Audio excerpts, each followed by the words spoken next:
welcome to a special Game 3 edition of NBL Overtime. We are all set to go thanks to basketball.com.au. You may be forgiven for thinking that this is senior management at KPMG, the way that they're dressed. Thank you, Damon, for bringing a bit of colour to the program with that beautiful jacket. Got to keep it casual.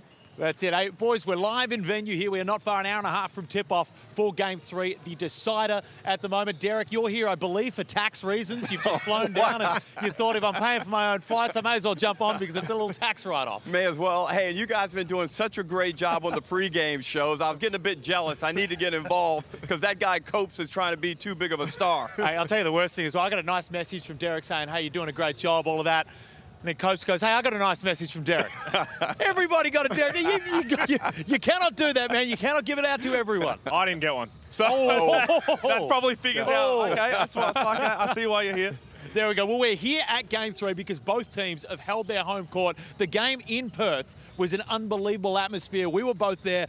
The best atmosphere I've ever seen at an NBL game. And it's funny, you go back to the first half and you could hear a pin drop. 12,500 screaming Red Army fans who were just silenced.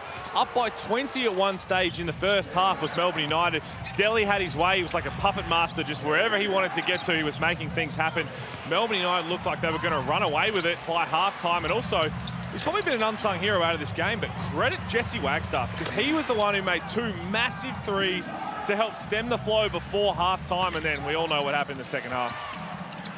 Well, Pete, you're right, and sometimes we take for granted those cheap buckets in the first half, but if Jesse doesn't score those points, maybe they're down 20, and rightfully, I thought Melbourne United should have been up 20, 22, 24 points going into the half, and they realistically let Perth off the hook by not burying them. Two words come to mind. What? Choke job.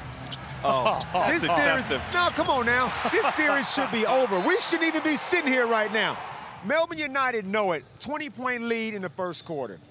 14 at the half. 18 late in the third. And you blow this game, in their psyche, they know they should be celebrating that win and getting ready for the championship series. But yet now here they are back home for a third game that they didn't need to be here for. Let me ask you a question, and Holes, this is at you too.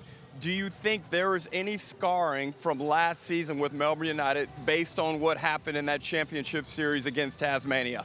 I think there's more scarring from a few seasons ago with Josh Adams in the corner here. That was a Game 3 in a semi-final right behind us in that corner.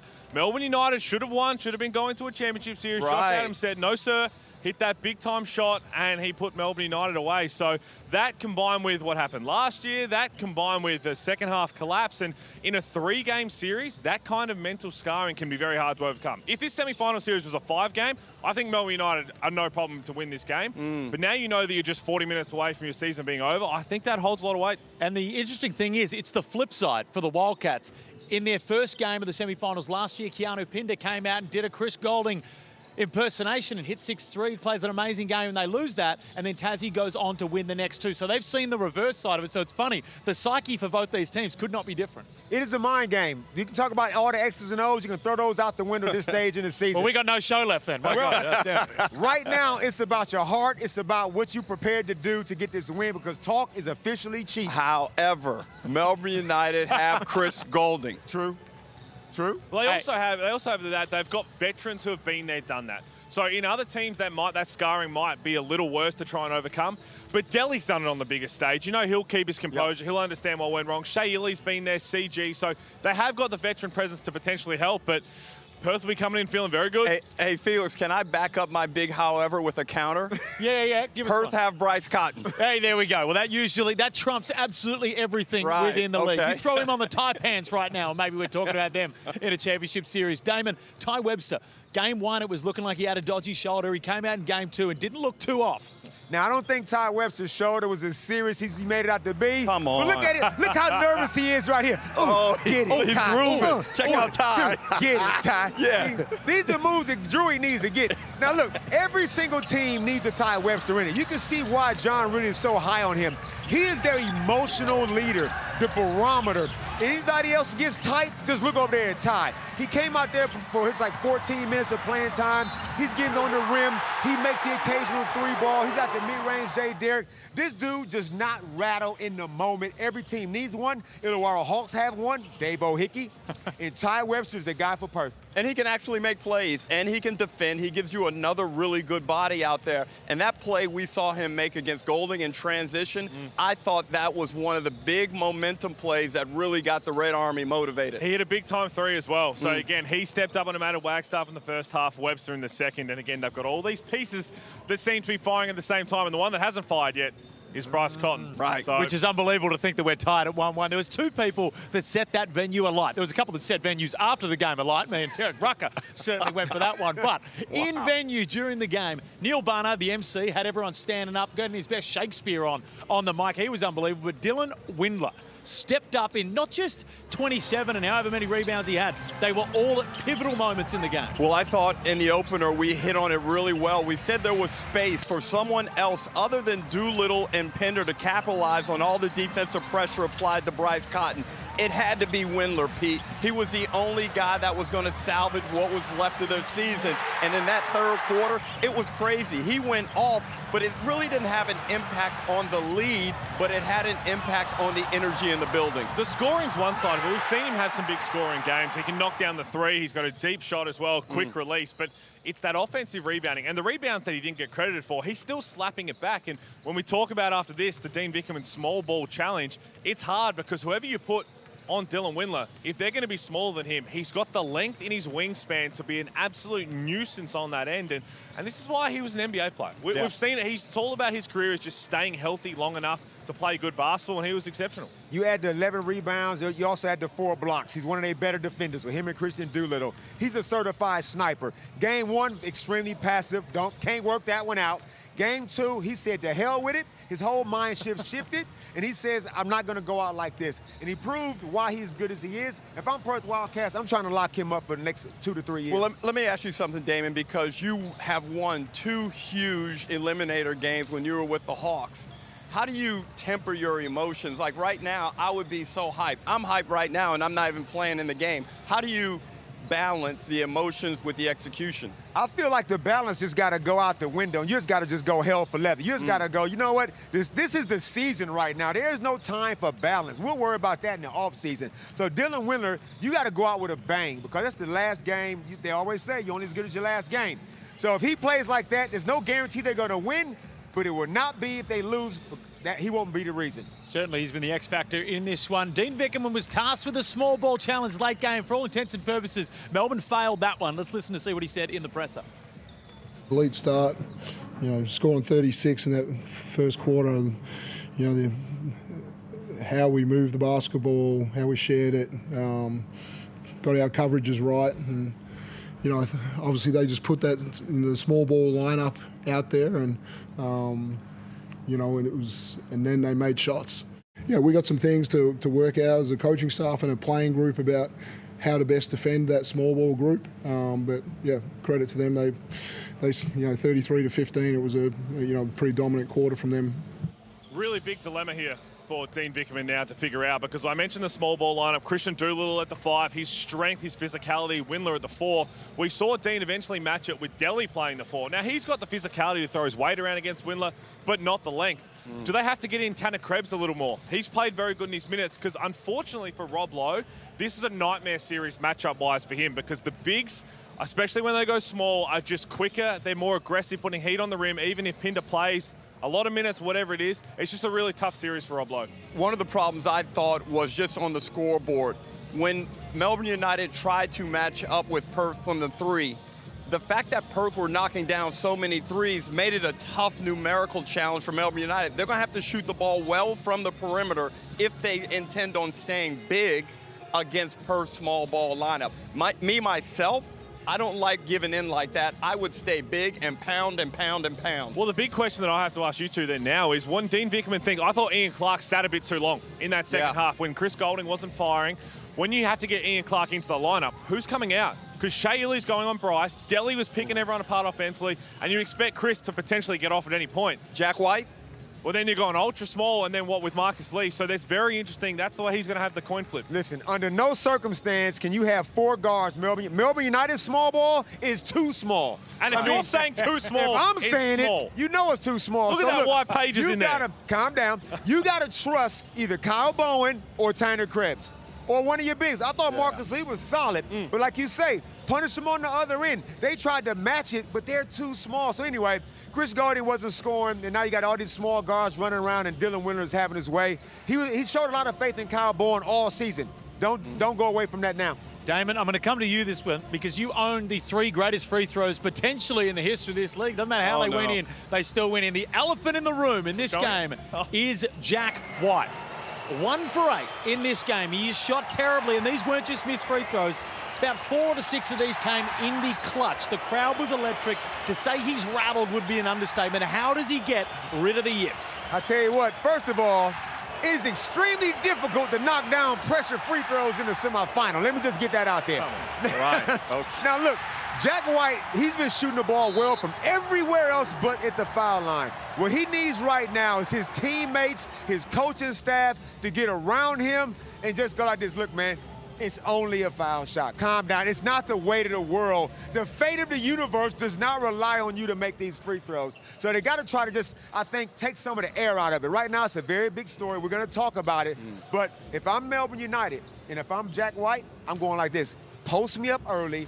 Put me to the foul line early. I'm going to put these demons to bed right now. I'm with you on that because if he tries to avoid it, the longer the anxiety will build up. Just get there as quickly as you can. But actually watching those clips, I hope he did go back and watch because every single one, he either backed out of that shot very quickly or he stabbed at it with his follow-through.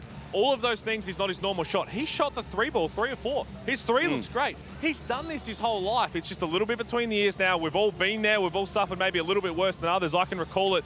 Very hard to get through that.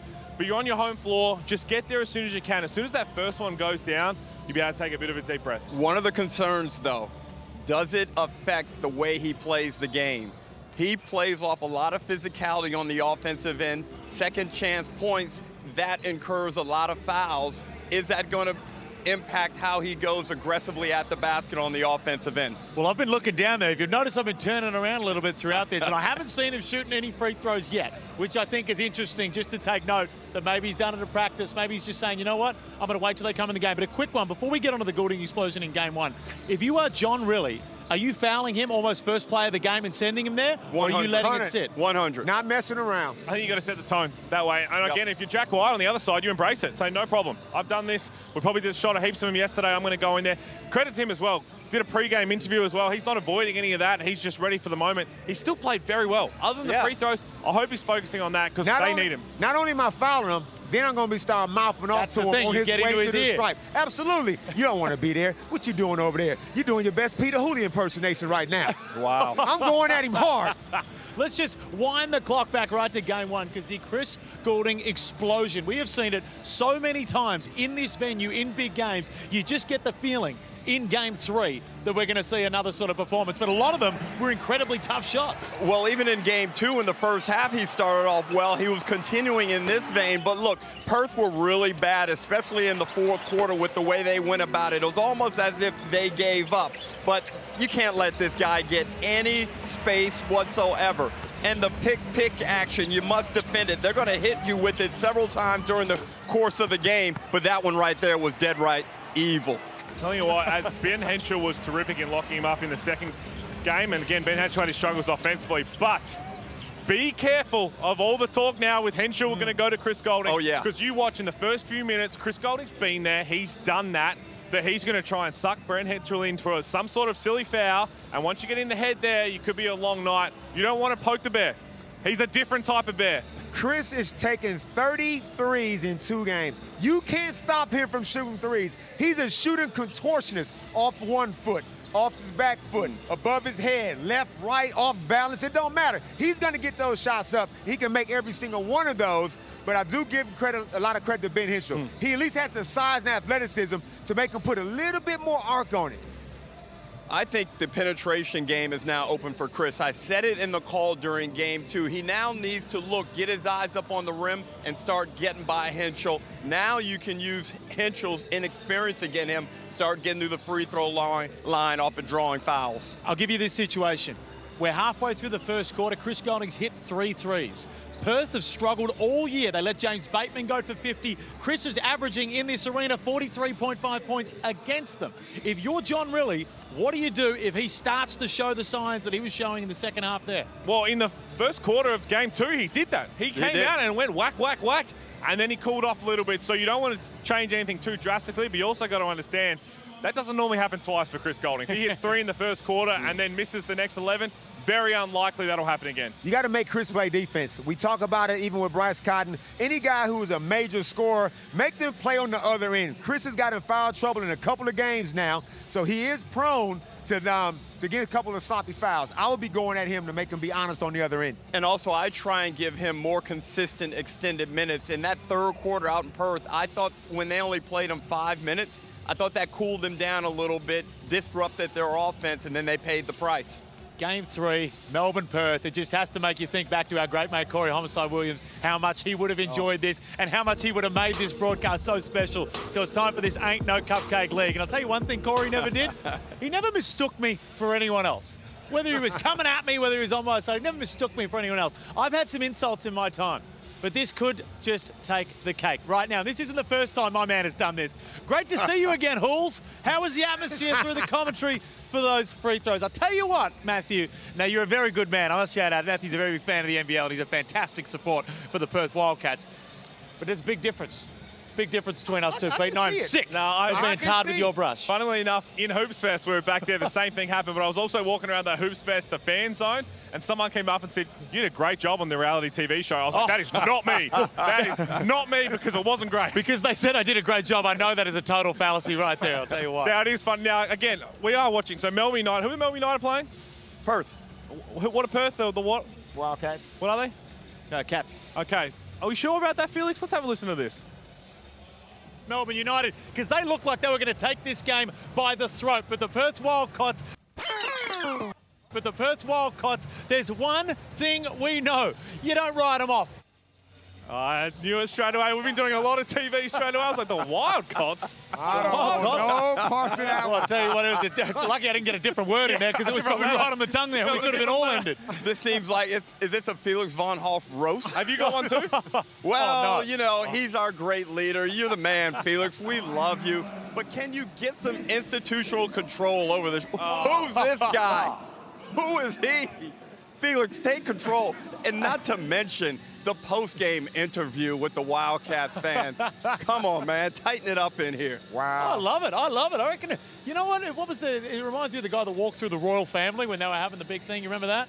No. You don't remember it, Damon? You go. No, I don't remember. Hey, look. The one time I watched the Offsiders show. I saw it. Now, you guys was already referenced it. I got to see what it is for myself. And my man, Leonard L. Boogie Copeland. Never heard that nickname. Man. What are you doing, man, with the time zone? What's going on? Bernard, cricket fan, you've been here for over 30 years. Has cricket managed to pull you in at all? It has. The only problem is it lasts so long. You're up at 3 o'clock in the morning. I don't know how they can concentrate at that level that early in the morning. But the crowds are great. I mean, and any time Australia wins, I'm for it. You know.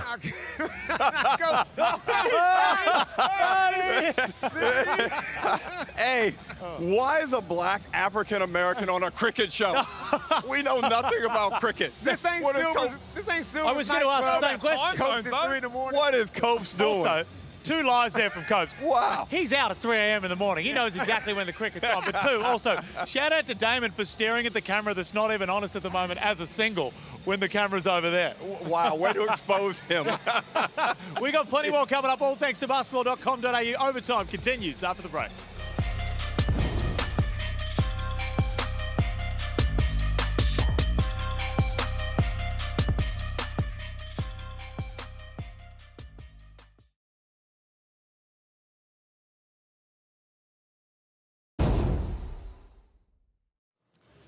Welcome back to NBL Overtime, all thanks to basketball.com.au, your home of Aussie hoops. Behind us, not far away, Perth and Melbourne United getting ready to take place, but Southeast Melbourne and Illawarra, we got game threes all over the shop at the moment. It is wet, it is set perfectly as you would want it. This one's going to take place tomorrow night. These are the first two games right there. Everyone holding home court as we move into game three. Matt Hurt was the story out of game one. Numerology right there as well, the exact same score, so there might be something in that, but Matt Hurt was the story. I mean, he's the difference right now. We've seen it, but even going back to game one of how well they played, Phoenix probably outplayed the Hawks for the majority of it, but the Hawks' little period was fantastic, and what Matt Hurt can do is very different to a lot of other elite power forwards in the league because he's got probably the best counter package I've seen. He can spin, he can finish through contact, he's got a step back three, he's got a set shot three, he shoots from behind his neck, so you can't worry about blocking him, but he's the difference maker. So if they can get him going, they'll be feeling very good about themselves. And the one thing about the man from Minnesota, Matt Hurt, yes, he is a professional bucket getter. We get that. Game one, his own team went away from him. Okay, so now game two, they feed him, and straight away, first play of the game, Matt scores. Can you be trusted to do it for 2 games in a row? I'm not so sure. Now, the thing with the Hawks, they're going to have to get physical with him like they did, but I felt like, Derek, some of those guys maybe felt like, you know what, we can always go back home. Yeah, possibly, and that's a dangerous game to play because Southeast Melbourne are very strong offensively. They got a lot of talent, and if Nathan Sobey continues to play like he has been with the kind of productivity that we're seeing from Matt Hurt, hey, man, anything is possible down in Illawarra. Now, look, I think Illawarra down in the Gong are really, really hard to beat. But I believe Southeast Melbourne match up better than anyone else in the competition against the Hawks. I mean, you go back to the game one, it was that 5-minute spurt in the third quarter where it was 21-0, but the Phoenix probably outplayed them up until that point. What I loved about Sobey in the fourth quarter is he took some quick shots where everyone was thinking, whoa, slow it down.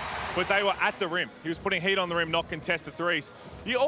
Genius isn't hindsight where games are won and lost, but looking at that game back when I was rewatching it, now the decision-making between both coaches. So Josh King's not afraid to sit superstars if he has to. He sat Derek Walton Jr. in the fourth quarter in place of Angus Glover, who was exceptional in the game. Look at the fourth quarter minutes there. Look at the overall tough night for Derek Walton Jr.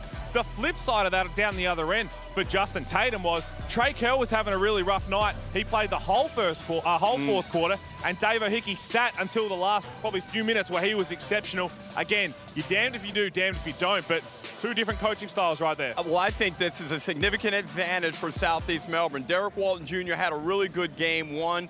He wasn't that bad in game two. He just couldn't knock down his shots. It's not like he was kicking the ball all over the place. But the most important thing to come out of game two is he didn't aggravate the hamstring, and he should come into game three extremely well rested. And one thing hopefully Trey Kell will go back to, in game one, he was posting up these small guards. That's the thing. So Josh King, he's got in his mind, he wants to up the defensive tempo, up the pressure. He plays in smaller guards. But that just means 6'4" Trey Kell can take them guys down to the block and do some work. But Trey got up to a slow start, and the one knock I've had on him all season is sometimes he approaches the game, the way he starts it, it's too casual. We've seen him do it multiple times. Not to say that he's still not a first-team All-NBL guy, but if he gets off to a slow start, Justin might have to pull the hook early and put Davo in there. And what you can't do, everyone has those tough shooting nights. He still did well to get on the boards. He has some assists, but you can't let it distract you defensively, which he did do in some crucial moments as well. So, but I want to ask you both, as I showed that clip there, from the coaching perspective, would you rather them playing the bench guy, whether it's Glover, whether it's Hickey, who's been playing well that game, or do you trust your All-NBL first-teamer in Trey Kell or a superstar in Derek Walton Jr. to come out of the funk in the fourth quarter? You're a coach. You're a wannabe coach. Tell me what the answer is. I think I'm playing my dog, so I'm playing my first-team All-NBL guys. But the other thing that I noticed, Tyler Harvey looks really frustrated by Owen Foxwell. Foxwell is a guy that is a better defender than we probably give him credit for. He's done a good job on Bryce Cotton in isolated moments throughout the course of the season. He's pesky, he's sneaky long, and Tyler Harvey did 2 things in that game that were very uncharacteristic. As soon as I have an opportunity, if I'm Josh King, I'm putting Foxwell right on to Harvey. I was coached by Brendan Joyce. Now, if you're not getting it done, you got to sit down. Now, yes, he has trust in your main guys that got you there, but there comes a point. Like, playing Trey that long in the fourth quarter, he was turning the ball over too, Pete. It wasn't just missing shots. It was a bunch of other stuff. So, look, I know what I'm going to get out of Davo every single time. Effort across the board. He can fill up a stat sheet. So, yes, it's a fine line to kind of toe, but you got to be willing to bench a guy. As I said, it's unfortunate because you're damned if you do, damned if you don't. If he sits Trey Kell and Hickey plays and they lose, everyone would be like, you've got to play Trey Kell. You do the other side, everyone's like, you've got to play Hickey. That's why coaching's a tough gig. One for you, Derek. You touched on it there with Owen Foxwell and the way he guarded Tyler Harvey. How much do you say it was Southeast Melbourne's defensive efforts on Trey and Harvey? Or how much do you think it was just them shooting themselves out of the game, 4 for 23? Predominantly, it was Southeast Melbourne doing their job. We know they are a very good defensive team. Throughout the second half of the season, I would say that they were the #1 defensive team. So they know what they're doing. They have good athletes in the backcourt. They are not slouches, and they can get it done. They can replicate that. And you know what? They're probably due to replicate it because they've had a number of second-half flameouts on the road in the back half of the season while they've still been winning games. Well, Cal and Harvey were on fire in game one, 48 points between them. That's where they're going to need to get back to, and we talk about how strong they are at the Wynn Entertainment Centre. How confident are you that they can move back to that between them? What they're going to have to do, Southeast Melbourne Phoenix, Jordy Hunter has been getting in foul trouble in both games. The Hawks got to make a focal point and be committed to going to Sam Frawley. Now, sometimes Sam might get a post touch early, and then it can be 4 to 5 minutes before he gets another one. They got to be methodical and punish him, especially when Phoenix goes small ball. When Matt Hurt is at the 5, you got to either have Lachlan Albrecht or Sam Frawley on the floor and making him play D on the block. And remember, you are in front of your home fans. It gets so loud there. It's very unique, a smaller venue, but they pack it out, and they should go in there with that same swagger. The only time I'm worried about the Hawks is they start to tighten up. They've been the best team all year. They said they're going to win a championship. Don't go run away from that now. Don't tense up now, because that freedom, that looseness, that swagger has got you to this point, and it will help you get a step further if you play like that. And I think a good barometer for that will be Justin Tatum's approach in the first half. How does he come out? Is he intense? He can't let the moment change him because the players are likely to pick up on his energy as a coach.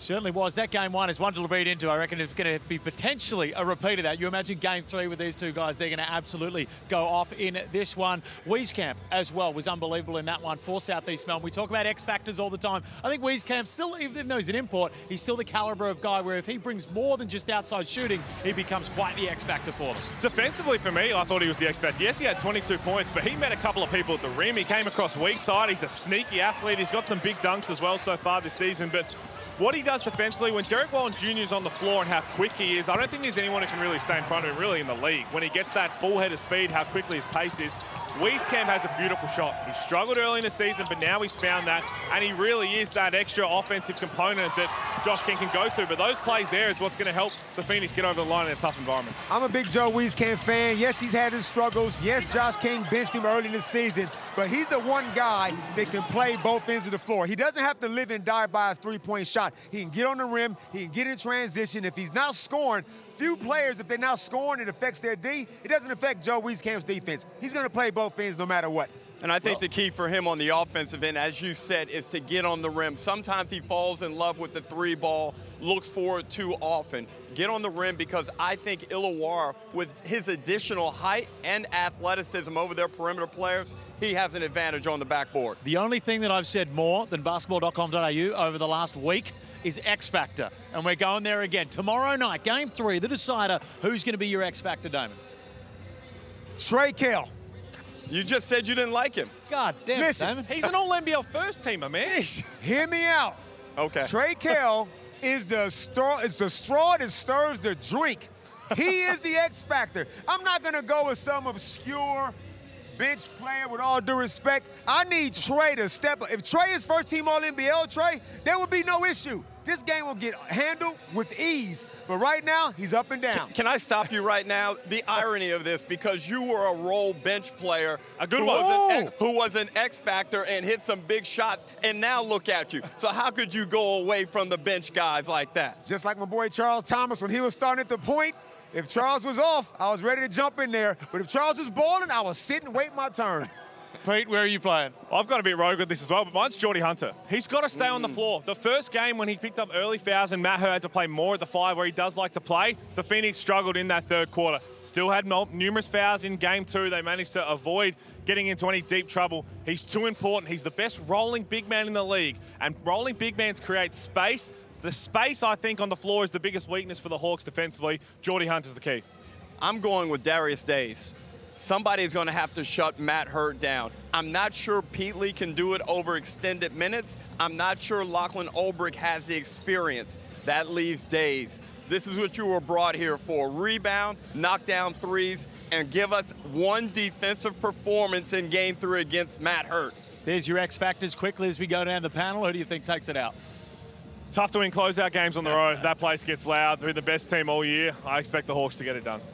Illawarra. I'm shocked. Net rating at home this year, plus 17.6, the Hawks. Oh, it's dangerous. The commentator's curse because I'm rolling with the Hawks in that one. Derek, thank you very much for using us for tax reasons. Larry Kesselman jumping in after the break.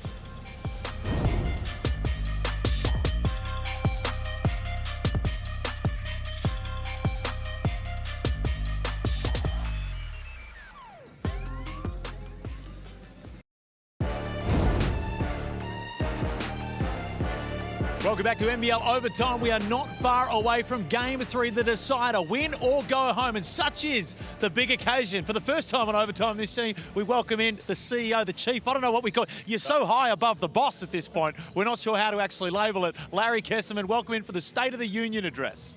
Thank you very much. Owner, chairman is good. There we go. The Dave official Stevenson is the CEO. That is true. You have to make sure you give him the title because he's the one that does all the work. So to be clear, he's the boss. Larry, it's great to have you here. And again, coming up on 10 years since you got involved and really saved the NBL, you walk in now to a finals game. Do you remember the feeling walking back into the first one? Do you still get that same buzz of electricity? Look, I've been around for a long time around the NBL, so I've seen the highs, I've seen the lows. So I think to be where we are is just incredible. When we took over, no, things were not great. We'll admit that, but very proud of where the NBL is headed, what we're doing. A lot of exciting things happening. Sold-out crowds, broken records. That's what we're after. So loving where things are at, but not taking too much of a breath. I think it's all about continuing the work and keep growing it. Everybody in Australia and Larry is appreciative of everything you've done, how you reached into your pockets. We appreciate all of that stuff. Can you tell us, though, you seem like the kind of guy that's always got something cooking. Can you give us a little hint on what's up your sleeve? Yes, no, definitely a bit of a chef. Listen, we love it. We're cooking up a lot of interesting things. And when you think about it, it's all about growth. It's all about growing fans. It's all about growing the NBL. So whether it's more teams, I think our league does need more teams. I think you've seen the success with the Jack Jumpers. So I think continuing that growth with the clubs, I think is really important. I think more content. So I think generally speaking, more games. You look at the NBA, they play 90 plus games. I think our regular season is 28. So I think that's something, sort of stay tuned. We want to see how we go on a bit of a journey. And then we want to take our game to the world and bring the world here.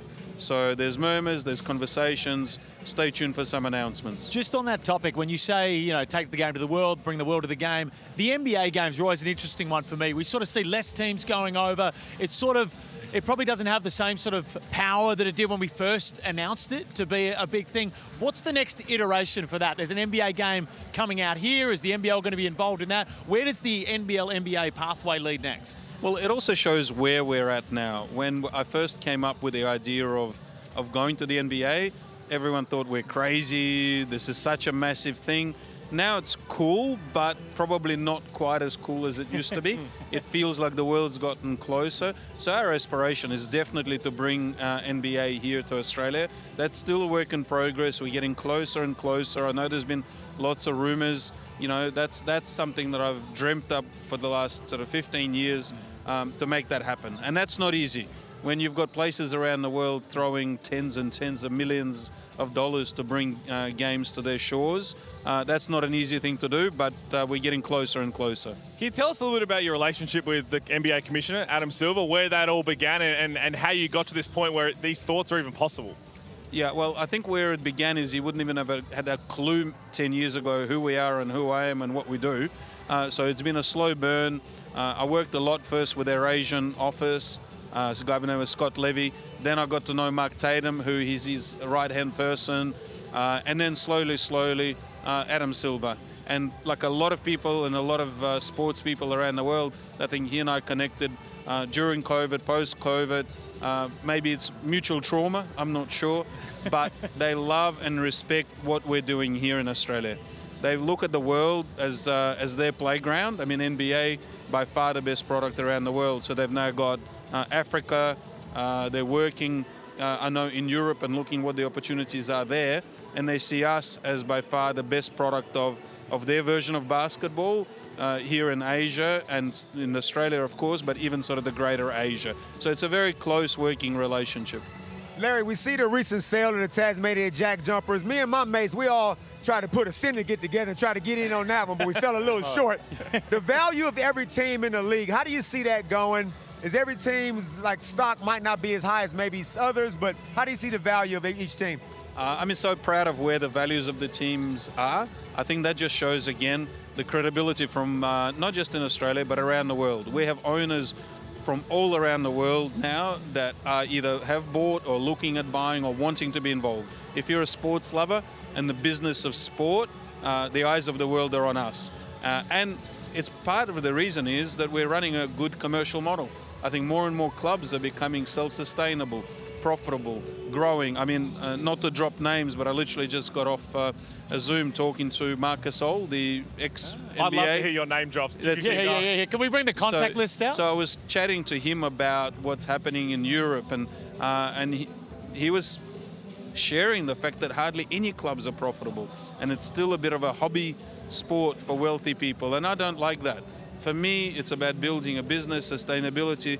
The best love you can show to something you actually do love is do the work and turn it into a sustainable business. And that was my motto from day one. Build something sustainable that'll outlive myself and people can love and enjoy and not let it go backwards. As I said off the top, we're coming up on nearly 10 years since you took over the league and got it to where it is today. You took the risk. You got down there to Tasmania, gave Tasmania, they got the success, they won a championship. Is there one moment or something in particular that you're most proud of having achieved so far? Through the league or the Jack Jumpers in particular? Probably through the league. I mean, the Jack Jumpers, that success will stand out. It's one of the greatest sporting achievements, not just in Australia, but in the world. 3 years old and win a championship, because you've seen so much. You talk sellouts everywhere, the atmosphere, but is there something that really stands out along this journey? I think for me, when we did the deal with ESPN and Fox and got it onto the platform next to NBA, and I remember seeing the ratings when we started 10 years ago, they were pretty low. And that year, we started outrating the NBA. So you go, okay, look, I know there's different time zones, different times, but when our fans are really as interested, if not more interested, in NBL versus NBA, you go, I think we're on the right track. So I think there's lots of moments. I remember Andrew Bogut coming back to the league. That was massive. Like, you know, those sort of statements. Now it's more and more. You've got the delis, you've got that whole movement between NBA and NBL, so the credibility is there, but a few of those were really pivotal moments. I think Andrew coming back to the league, champion Australian, and then playing here, MVP, I think that was a big moment as well. I don't want to go too far. The way the world's going, 10 years' time, well, we don't even know if everyone will be here, the way everything's going over there. 5 years' time, let's keep it sort of short term. What's the best outlook of the NBL for you? The best outlook is that we're playing more and more games. I think continuing to grow the audience and the fans. We measure fans. So I would love to, you look 10, let's call it not 5, probably let's call it 10 or 15. We're building a whole new generation of fans. That's what's really happening. You look around the venues, it's a lot of young kids, young adults. It's a young family sport. So it's a generational thing. So I would love for NBL to be the AFL of the summer. Yeah. So that's sort of an idea of the parents giving the kids the jersey. You're now, you know, a Phoenix supporter. You're now a Melbourne United supporter. Yeah. That sort of pride and building fandom that is so real, and the passion, and it's there. We just need to keep on growing the numbers and the people. But that's our aspiration. And you mentioned a little bit in the chat earlier, talk about the more games. We had the NBL Cup at one stage, which was a lot of games. Is that probably something we see in the nearer future than further down the track? Because 28 we sit here and, as you said, compared to the NBA, and a lot of NBL fans, we're itching for more games. We want to see more. Is there a magic number? Can you go too far in that? I think it's not necessarily the magic number. Again, fast forward, I don't know how many years, but over the next few years, 5 years, I'd love to see games being played every night. To the point that it's 7 days a week, that you know that there's consistency, whatever, 7:30, 8 o'clock, that there's a game on Monday through to Sunday, and we're playing every day during our season. That's what I'd love to see. Better be careful here, man. We haven't had a day off in 4 days. Just thinking about that, because I know how we work here. We'll keep going through. Larry, one thing I've been wanting to ask as well, it's more on a personal level. You're a businessman across so many different realms, yet basketball, which is probably in a grand scheme of things, is one of the smaller investments of your life, but it seems to take a vast majority of your attention. How come that's so? Passion, love. I mean, what bigger privilege can one have than doing something that you love and turning it into a business? So for me, I never dreamt of the business success I've had anyway. So I was never driven by just that. I'm lucky I've got an amazing group of people around me that pick up the slack that I'm leaving behind and allowing me the privilege to actually work on building this as a business. As I said, I want to take it seriously, and that's why I'm doing the work. For me, business is equal to work. And then if you can combine your passion and see what's happening, well, it's joy. So that's what I do. I'm super privileged. I love what I do, and that's why I'm working so hard at it. Does it get old? Does it get old at all as you walk into this game and then the championship series? I'm sure you're going to be around where there's sellouts, and we were at Illawarra. We're going to go back to Illawarra tomorrow night. Those fans are on top of you. We've seen it at My State Bank. We're there in Perth. It was an unbelievable. Do you still get those same kind of feelings walking into venues? Absolutely. With the fans, all I need to do is, if ever I sort of get a little bit down or it's been a big day, I just need to look at the fans. And for me, when I come here and sit here, there's a family that comes with a girl who's so excited every game. I just need to look back and I feel great. So for me, it's about my family, number one, having the love for the game. You know, tonight I'm going to be here with my wife and son. My mum, unfortunately, send her a cheerio. She's in hospital. She's not well, but she'll be fine. Otherwise, if she's not in hospital, she's here at 89. So it's about the people, right? I love the game, but it's actually about the fans and the people. Well, just a warning, Larry, I've got 10 of my mates coming that'll be sitting right there, and I believe they're at the Richmond Social right now. So I the wholesome look, I love it. Don't go looking back there up in the road. It's going to be fantastic. Bring the noise. We are all the beneficiary of your passion. Thank you very much for joining us here, and we look forward to a massive Game 3. We're cutting to a break. Plenty more coming up next. Game 3, win or go home.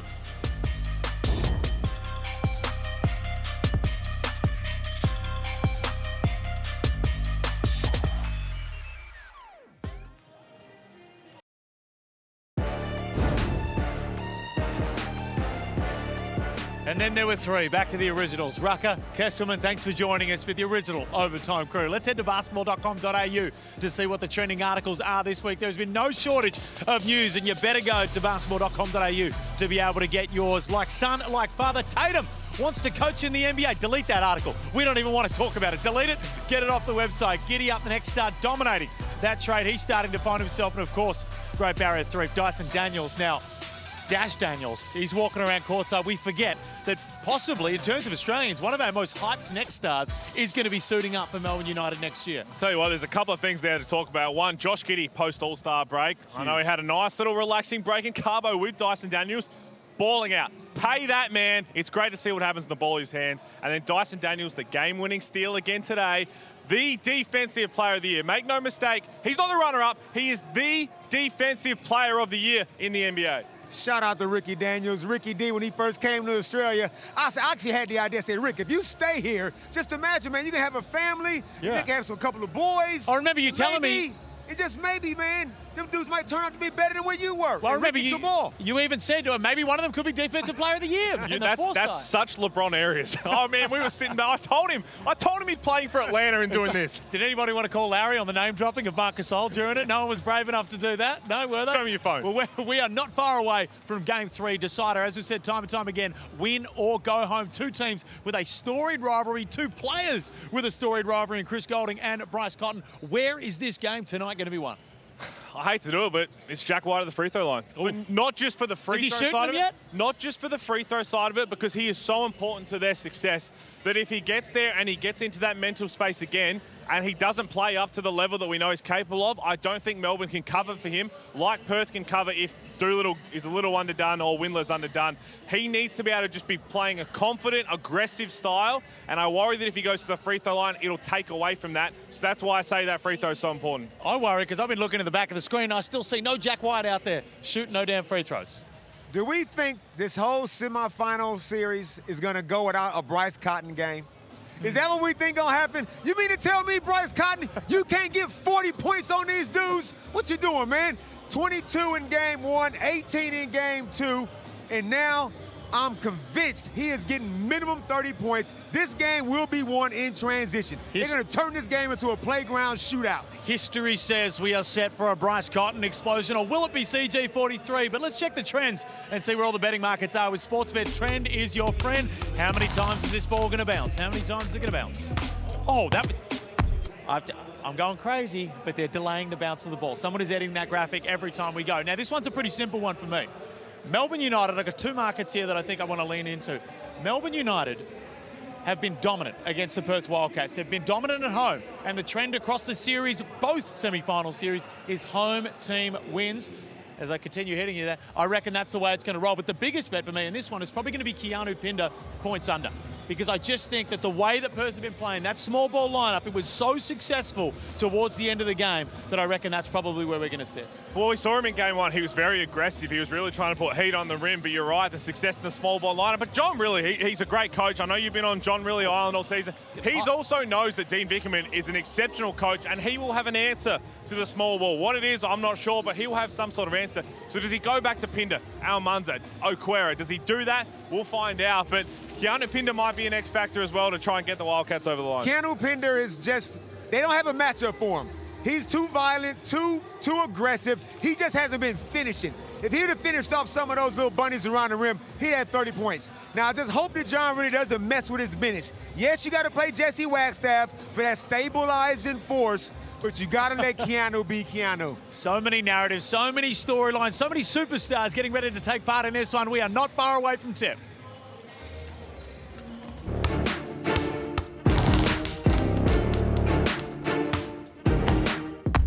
What's gambling really costing you? For free and confidential support, call the number on the screen or visit the website.